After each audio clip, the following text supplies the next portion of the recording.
You know what I'll tell you is really annoying, and it is a character trait that you gotta be really careful about when you're dealing with people. As a salesperson, I had to learn, how do I deal with the most vast majority of people?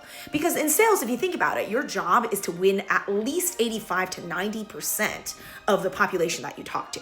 Right? Like if I'm going to go prospect someone, I want my odds to be very high because that increases my odds of potentially building relationships, getting referrals, ultimately closing on business, right? So the key theory that you need to keep in mind if you're in a similar job or if you just want to increase your people skills is that you've got to be able to understand how to engage with the vast majority of people and be likable. And the best way to do that, the number one way to do that is to not be a know-it-all until it calls for a time that you showcase your expertise. This is really critical because there's a lot of people out there that will just like to talk about their knowledge and they think that that's winning others' interest. But when you're doing that, you actually put other people down.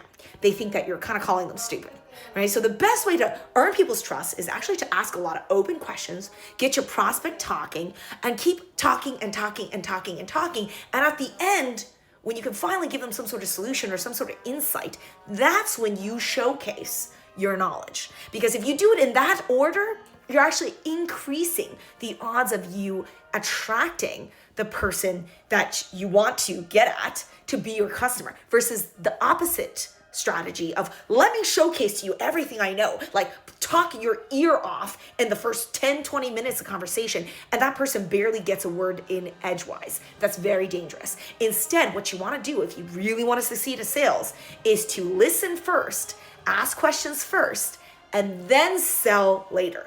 Too many salespeople sell right away and sell too hard and think they know everything. They make a lot of assumptions about the customer in the first 2 to 4 minutes of the discussion. And that's very, very dangerous. You got to let your customer lead the conversation at the beginning and you come in and close it just like a pro at the end.